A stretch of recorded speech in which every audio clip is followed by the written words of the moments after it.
Good morning students. കഴിഞ്ഞ ക്ലാസ്സിൽ നമ്മൾ പഠിച്ചുകൊണ്ടിരുന്ന പാഠം രക്ത और हमारा शरीर അല്ലേ നമ്മുടെ ടെക്സ്റ്റ് ബുക്കിൽ വസന്ത ഭാഗ് 2 ൽ നിന്ന് രക്ത और हमारा शरीर അതിൽ നമ്മൾ പേജ് നമ്പർ 37 വരെയാണ് കഴിഞ്ഞ ക്ലാസ്സിൽ നമ്മൾ പഠിച്ചത്. ഇന്ന് നമുക്ക് തുടങ്ങേണ്ടത് പേജ് നമ്പർ 37ലെ ലാസ്റ്റ് പാരഗ്രാഫിൽ നിന്നാണ്. എല്ലാവരുടെയും കയ്യിൽ ടെക്സ്റ്റ് ബുക്ക് ഉണ്ടല്ലോ. ടെക്സ്റ്റ് ബുക്ക് എടുത്തിട്ട് മാത്രമേ പഠിക്കാനിരിക്കാവൂ കേട്ടോ. ക്ലാസ് കാണാനിരിക്കുമ്പോൾ എല്ലാവരും ടെക്സ്റ്റ് ബുക്കുമായിട്ട് മാത്രം ക്ലാസ്സിലിരിക്കുക. നമുക്ക് ഇന്ന് കഴിഞ്ഞ ക്ലാസ്സിൽ നമ്മൾ വയറിൽ കീടങ്ങളും കൃമികളും ഒക്കെ ഉണ്ടാകുന്നതാണ് പഠിച്ചത്. എങ്ങനെയാണ് ഉണ്ടാകുന്നത് ചോദിച്ചോ? വീട്ടിൽ അമ്മയോടൊക്കെ ചോദിക്കണം, ഇതൊക്കെയാണോ ഇങ്ങനെയാണോ, ഇപ്പോൾ വിരയിളക്കാൻ മരുന്ന് തന്നിട്ടുണ്ടോ, ഇപ്പം കഴിക്കുന്നുണ്ടോ എന്നൊക്കെ ചോദിക്കണം. ഇപ്പം നമ്മുടെ സ്കൂളിൽ നിന്നൊക്കെ തരാതായിട്ട് ഒരു കറക്റ്റ് പറഞ്ഞാൽ 1.5 വർഷം കഴിഞ്ഞു അല്ലേ. അപ്പോൾ അമ്മയോട് പറഞ്ഞിട്ട് ഇതൊക്കെ കഴിക്കണം, കാരണം ഇത് ആവശ്യമാണ്. അതല്ലെങ്കിൽ ഈ അസുഖങ്ങളൊക്കെ വരും, വിളർച്ച. അപ്പോൾ ഇനി അടുത്ത പാരഗ്രാഫിലേക്ക് നമുക്ക് നോക്കാം. കണ്ടോ, ഈ ഒരു പാരഗ്രാഫ് മുതൽ അംശം എടുക്കാൻ പോകുന്നത്. ഈ ഒരു പാരഗ്രാഫ് കാണുന്നുണ്ടോ? ഈ ഒരു പാരഗ്രാഫ് മുതലാണ് എടുക്കുന്നത്. दीदी यह तो ही बहुत महत्वपूर्ण बात बताई आपने, अनिल बोला. वह पल भर सोच में डूबा रहा. അവൻ ഓരോ കാര്യങ്ങൾ കേൾക്കുമ്പോൾ അയ്യോ ബ്ലഡിൽ ഇത്ര ആകപ്പാടെ എന്തിനാ വന്നത്? ദിവ്യയ്ക്ക് ഒരു ക്ഷീണം അനുഭവപ്പെട്ടതിനെ തുടർന്ന് ബ്ലഡ് ടെസ്റ്റ് ചെയ്യാൻ വന്നതാണ്. ബ്ലഡ് ടെസ്റ്റ് ചെയ്ത് കഴിഞ്ഞപ്പോഴത്തേക്കാണ് രക്തത്തിന്റെ കാര്യങ്ങളെ കുറിച്ച് പറഞ്ഞു, അനീമിയ ഉണ്ടാവാനുള്ള കാരണങ്ങളെ കുറിച്ച് പറഞ്ഞു. അപ്പൊ ഇപ്പൊ പറയാണ് ഈ കീടങ്ങളുടെയും കൃമികളുടെയും വിരയുടെയും ഒക്കെ കാര്യം കേട്ടപ്പോൾ ഭയങ്കരമായിട്ട് അവൻ ഓരോ നിമിഷവും ഇങ്ങനെ ചിന്തയിലാണ്ടിരിക്കുകയാണ്. ഇങ്ങനെ എന്തെല്ലാം കാര്യങ്ങളാണ് നമ്മുടെ ഈ ശരീരത്തിൽ പുറമേ കാണുന്ന ഈ ശരീരത്തിനകത്ത് നടക്കുന്ന പ്രവർത്തനങ്ങൾ എന്തൊക്കെയാണ്. അവൻ ഓരോ നിമിഷവും ചിന്തയിലായിരുന്നു. फिर बोला, आपने बताया था कि रक्त में सफेद कण और बिंबाणु भी होते हैं. शरीर में उनका एक काम है. क्या काम है? അപ്പോൾ വീണ്ടും അവൻ ചോദിച്ചു, ഡോക്ടർ ആൻറ്റി പറഞ്ഞില്ലേ രക്തത്തില് വൈറ്റ് ബ്ലഡ് സെൽസ് ഉണ്ട്, ബിംബാണു പ്ലേറ്റ്ലെറ്റ് എന്ന് പറയുന്ന കണമുണ്ട്, കളറില്ലാത്ത കണങ്ങളുണ്ടെന്ന് പറഞ്ഞില്ലേ. അപ്പോ ഇതില് ശരീരത്തിൽ ഇവരുടെ ജോലി എന്താണ്? ഇവരുടെ ജോലി ശരീരത്തില് എന്താണ്? നമ്മുടെ ബോഡിയിൽ ഇവർക്കുള്ള പങ്ക് എന്താണ്? എന്ത് ജോലിയാണ് അവർ നമുക്ക് വേണ്ടി ചെയ്യുന്നത്? ദീദി ബോലി. ഉടനെ ആന്റി പറഞ്ഞു, സഫേദ് കൺ വാസ്തവമേ ഹമാരെ ശരീർ കെ വീർ സിപ്പാഹി ഹേ. സഫേദ് കൺ means white blood cells. White blood cells really യഥാർത്ഥത്തിലും നമ്മുടെ ശരീരത്തിലെ വീർ സിപ്പാഹി. സിപ്പാഹി ആരാണ്? സോൾജിയർ അല്ലേ. സിപ്പാഹി മീൻസ് സോൾജിയർ. നമ്മുടെ ശരീരത്തിലെ ബ്രേവ് ആയിട്ടുള്ള ധൈര്യശാലികളായിട്ടുള്ള പട്ടാളക്കാരാണ് വൈറ്റ് ബ്ലഡ് സെൽസ് എന്ന് പറയുന്നത്. जब रोगाणु शरीर पर धावा बोलने की कोशिश करते हैं तो सफेद कण उनसे हटकर मुकाबला करते हैं.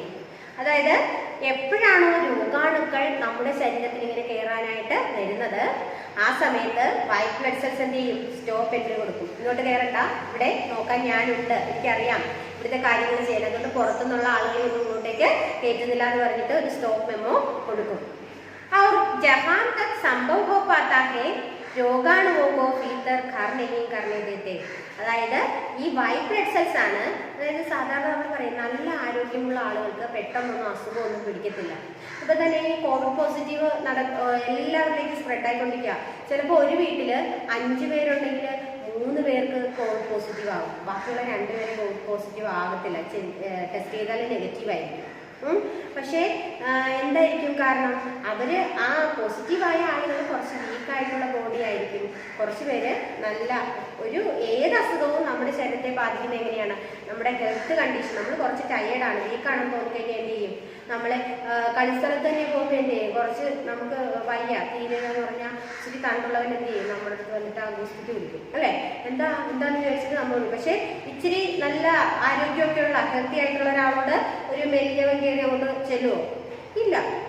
അപ്പോ അതാണ് ഇവിടെയും നടക്കുന്നത്. നമ്മുടെ ശരീരത്തിലെ പട്ടാളക്കാരായിട്ട് നിലകൊള്ളുന്നവരാണ് ഈ വൈറ്റ് ബ്ലഡ് സെൽസ്. അപ്പൊ ഈ വൈറ്റ് ബ്ലഡ് സെൽസ് ബോഡിയിൽ ഇങ്ങനെ എന്താണ് പുറത്തുനിന്ന് വേറെ അസുഖങ്ങളുടെ അണുക്കൾ കയറാൻ തന്നെ എന്തു പറയും? വേണ്ട, സ്റ്റോപ്പ്, ഇങ്ങോട്ട് കയറേണ്ട കാര്യമില്ല, ഇവിടെയുള്ള കാര്യങ്ങൾ നോക്കാൻ എനിക്കറിയാന്ന് പറഞ്ഞിട്ട് അവരെ അകത്തേക്ക് കടത്തി വിടത്തില്ല. അങ്ങനെ ശരീരത്തിനകത്ത് ഈ രോഗാണുവിന് താമസിക്കുവാനായിട്ടുള്ള സൗകര്യം നമ്മുടെ വൈറ്റ് ബ്ലഡ് സെൽസ് നൽകില്ല. ബസ് സംശയ में യോ मान लो कि वे बहुत से रोगों से हमारी रक्षा करते हैं. ചുരുക്കി പറഞ്ഞാൽ ഈ വൈറ്റ് ബ്ലഡ് സെൽസ് ആണ് നമ്മുടെ ശരീരത്തെ ഒരുപാട് രോഗങ്ങളിൽ നിന്ന് രക്ഷിക്കുന്നത്. അതായത് നമ്മൾ സാധാരണ ഒറ്റ കാര്യം വെച്ചാൽ നമുക്ക് ജലദോഷം ഉണ്ടെങ്കിലേ ജലദോഷം പെട്ടെന്ന് പകരുന്ന അസുഖമാണ്. ഇപ്പം നമ്മുടെ അടുത്ത് നിന്നിട്ട് ഒരാൾ, അതുകൊണ്ടാണ് ഈ ജലദോഷം വരുമ്പോൾ തുമ്മലൊക്കെ ഉള്ളവര് മൂക്കും വായും ഒട്ടിപ്പിടിച്ചിട്ട് തുമ്മണമെന്ന് പറയുന്നത് അല്ലേ. അപ്പോൾ അഥവാ നമ്മൾ ആരെങ്കിലും അടുത്ത് ഇങ്ങനെ തുമ്മി ജലദോഷം ഉള്ളവരാണെങ്കിൽ ഒരു 10 മിനിറ്റ് കഴിയുമ്പോഴത്തേക്ക് എന്ത് ചെയ്യും, നമുക്ക് തുടങ്ങും. 10 മിനിറ്റ് കഴിയുമ്പോഴത്തേക്ക് നമ്മളും തുടങ്ങും തുമ്മലും മൂക്കൊലിപ്പും ഭയങ്കര കുറേ അസുഖങ്ങൾ നമുക്ക് ഉണ്ടാകും. കാര്യം എന്താ, നമ്മുടെ ബോഡി വീക്കായതുകൊണ്ടാണ്. അതെ, പക്ഷെ നല്ല ഹെൽത്തി ആയിട്ടുള്ള ഒരാൾക്ക് ഉണ്ടാവത്തില്ല. നല്ല ഹെൽത്തി ആയിട്ടുള്ള ഒരാൾ ആര് തുമ്മിയാലും ചുമച്ചാലും ഒന്നും അവർക്ക് പിടിക്കത്തില്ല. അപ്പൊ അതാണ് ഇവിടെ പറഞ്ഞിരിക്കുന്നത്. ചുരുക്കത്തിൽ ഈ വൈറ്റ് ബ്ലഡ് സെൽസ് എന്ന് പറയുന്നത് നമ്മുടെ ശരീരത്തിലെ ഈ പട്ടാളക്കാരെന്ന് പറയുന്ന ഈ വൈറ്റ് ബ്ലഡ് സെൽസ് നമ്മളെ ഒരുപാട് രോഗങ്ങളിൽ നിന്ന് കാത്ത് സംരക്ഷിക്കുന്നവരാണ്. और बिंबाणुओं का काम है चोट लगने पर रक्त जमा क्रिया में मदद करना. ഈ ബിംബാണു യാ പ്ലേറ്റ്ലെറ്റ് എന്ന് പറഞ്ഞില്ലേ, ബിംബാണു അല്ലെ, ബിംബാണു അല്ലെങ്കിൽ പ്ലേറ്റ്ലെറ്റ്, ഇവരുടെ ജോലി എന്ന് പറയുന്നത് നമ്മുടെ ശരീരത്തിൽ മുറിവ് പറ്റിയാൽ എന്ത് ചെയ്യേണ്ടതാണ്, രക്തജമാ ക്രിയാമേയും എന്താണ് മദത് കർണ. അതായത് നമുക്ക് എവിടെയെങ്കിലും മുറിവ് പറ്റിക്കഴിഞ്ഞാൽ ഈ ബിംബാണോ പ്ലേറ്റ്ലെറ്റ് ഉണ്ടെങ്കിൽ മാത്രമേ, ശരീരത്തിൽ ആവശ്യത്തിന് അനുസരിച്ചുള്ള പ്ലേറ്റ്ലെറ്റ് ഉണ്ടെങ്കിൽ ബ്ലഡ് നമ്മുടെ ശരീരത്തിൽ നിന്ന് കുറേ നഷ്ടപ്പെടത്തില്ല.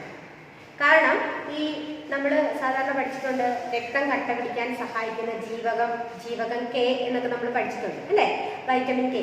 അപ്പോൾ ഈ നമ്മുടെ ശരീരത്ത് ഈ ബിംബാണു ഇല്ലെങ്കിൽ എവിടെയെങ്കിലും മുറിഞ്ഞു കഴിഞ്ഞാൽ ബ്ലഡ് ഇങ്ങനെ പോയിക്കൊണ്ടേയിരിക്കും പുറത്തോട്ട്. അങ്ങനെ ബ്ലഡ് പോയി കഴിഞ്ഞാൽ എത്ര നേരം നമുക്ക് പിടിച്ചു നിൽക്കാൻ പറ്റും, എത്ര ലിറ്റർ ബ്ലഡാണ് നമ്മുടെ ശരീരത്തുള്ളത്. അപ്പോൾ ഈ ബ്ലഡ് പോയി കഴിഞ്ഞാൽ നമ്മുടെ മരണം സംഭവിക്കും. അപ്പോൾ ഈ ബ്ലഡിന്റെ പുറത്തേക്ക് മുറിവ് സംഭവിച്ചു കഴിഞ്ഞാൽ ബ്ലഡിൽ നിന്നുള്ള രക്തനഷ്ടം തടയുവാനായിട്ടാണ് നമുക്ക് ബിംബാണു നമ്മളെ സഹായിക്കുന്നത്. रक्त के तरल भाग प्लाज्मा में एक विशेष किस्म की प्रोटीन होती है. രക്തത്തെ തരൾ ഭാഗം, രക്തത്തിന്റെ കൊഴുത്ത ഭാഗം ഏതായിരുന്നു, പ്ലാസ്മ. അപ്പൊ ഈ പ്ലാസ്മയില് ഒരു പ്രത്യേക തരം പ്രോട്ടീൻ ഉണ്ട്. ഇത് രക്തവാഹിका की कटी फटी दीवार में मकड़ी के जाले के समान एक जाला बन देती है. അതായത് ഈ പ്രോട്ടീൻ നമ്മുടെ രക്തക്കുഴലുകളുടെ, രക്തവാഹിക മീൻസ് രക്തക്കുഴലുകൾ, ഈ രക്തക്കുഴലുകളുടെ ഭിത്തിയില് മക്കടിക്ക് ജാൽ എന്താ, സ്പൈഡർ വെബ്. നമ്മള് ഈ ചിലന്തി വല കണ്ടിട്ടില്ലേ, ചിലന്തിയുടെ വല കണ്ടിട്ടുണ്ടല്ലോ, സ്പൈഡറിന്റെ വെബ്. അപ്പോൾ ഇതുപോലെ ഈ കുഴലുകളുടെ ഭിത്തിയില് ഈ വല പിരിച്ച് വെച്ചേക്കും, വല ഇങ്ങനെ നെയ്ത് വെച്ചേക്കും. അപ്പൊ ഈ വല നെയ്തിരിക്കുമ്പോൾ ഈ വലയിൽ തട്ടി കഴിഞ്ഞിട്ട് പുറത്തോട്ട് വെള്ളം, ഈ ബ്ലഡ്, അതായത് ലിക്വിഡ് ആയിട്ടുള്ളതല്ലേ, അപ്പൊ അതുകൊണ്ട് ഇത് ഇങ്ങോട്ട് വരാനായിട്ട് സമ്മതിക്കത്തില്ല, ഈ പ്രോട്ടീൻ വരാനായിട്ട് സമ്മതിക്കത്തില്ല, ബ്ലഡ് പുറത്തേക്ക് വരുവാനായിട്ട് സമ്മതിക്കത്തില്ല. बिंबाणु इस जाले से चिपक जाते हैं और इस तरह दीवार में आई दरार भर जाती है, जिससे रक्त बाहर निकलना बंद हो जाता है. അങ്ങനെയാണ് ഈ രക്തക്കുഴലിൽ വന്നിട്ട് ബിംബാണു ഇങ്ങനെ ആ വലയിൽ വന്നിട്ട് ഒട്ടിയിരുന്ന് കഴിയുമ്പോഴത്തേക്ക് പുറത്തേക്കുള്ള ഇങ്ങോട്ട് രക്തം ഇങ്ങനെ പുറത്തോട്ട് ഒഴുകി വരാനുള്ള വഴി അടച്ചു. പിന്നെ രക്തം പുറത്തേക്ക് ഒഴുകി വന്ന് നമുക്ക് രക്തനഷ്ടം ഉണ്ടാവില്ല.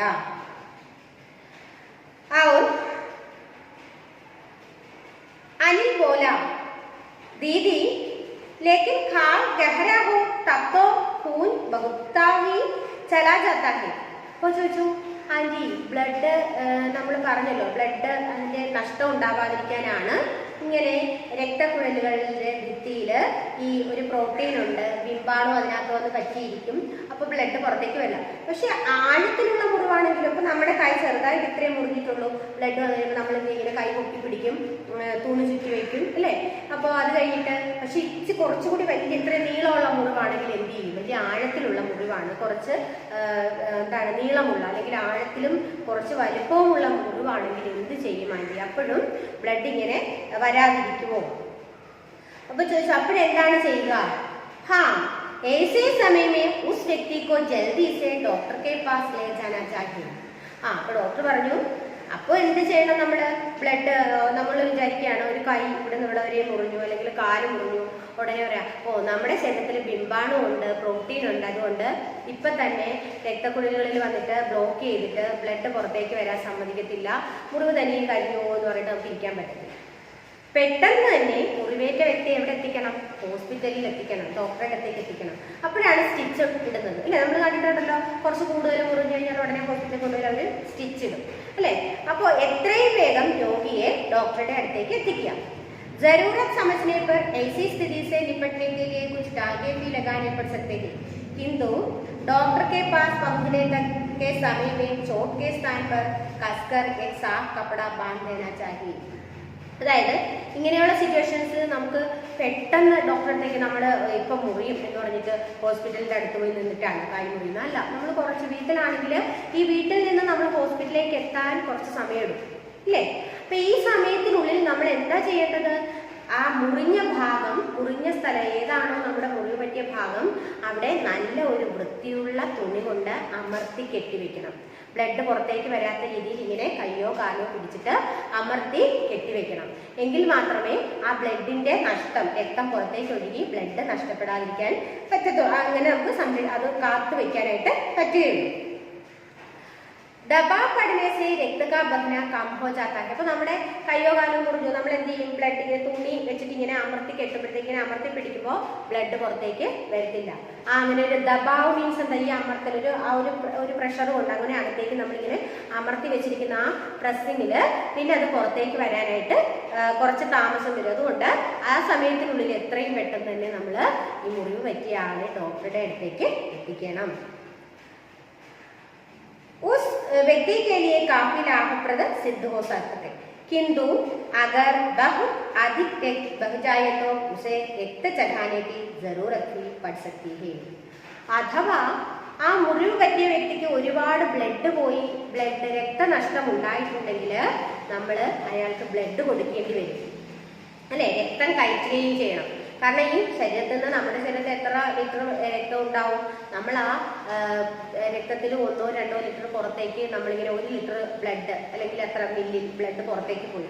അപ്പം നമുക്ക് ശരീരത്തിൽ പെട്ടെന്ന് തളർന്ന് കുഴഞ്ഞൊക്കെ വീഴാം, അല്ലെങ്കിൽ നമുക്ക് ബോധാവസ്ഥയിലാവാം. അപ്പം ഈ സമയത്തൊക്കെ എന്ത് ചെയ്യും? നമ്മൾ ഉടനെ എന്ത് ചെയ്യും? ഹോസ്പിറ്റലിൽ നിന്ന് ഡോക്ടർ നഷ്ടപ്പെട്ട രക്തത്തിന് പകരം ഉടനെ എന്ത് ചെയ്യും? ബ്ലഡ് കയറ്റും, ശരീരത്തിലേക്ക് ബ്ലഡ് കയറ്റിവിടും.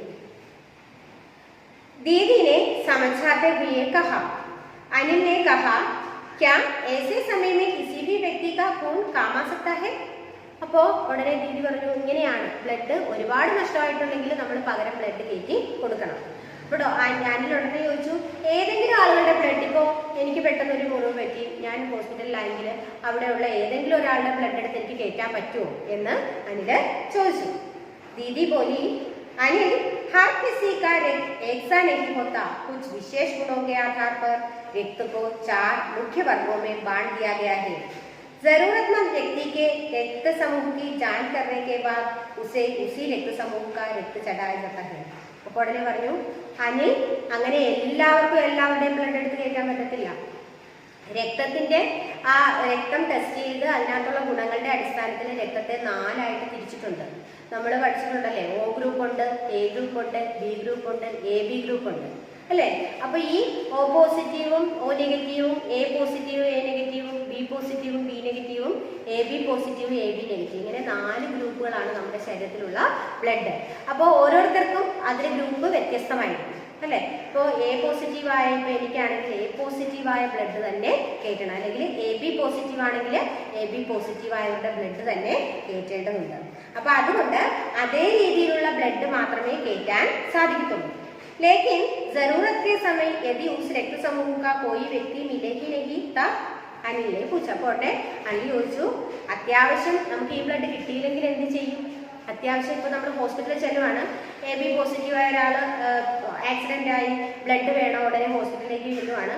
ചെല്ലുമ്പോൾ നമുക്ക് ഈ AB പോസിറ്റീവായ ബ്ലഡ് കിട്ടിയില്ലെങ്കിൽ എന്ത് ചെയ്യുമാറ്റി എന്ന് അനിൽ ചോദിച്ചു. ഇത്രയും നമുക്ക് ഇന്നത്തെ ക്ലാസ്സിൽ പഠിക്കാം.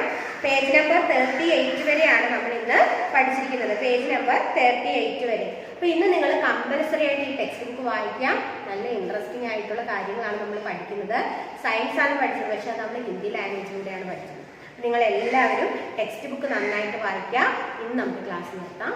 Okay, thank you.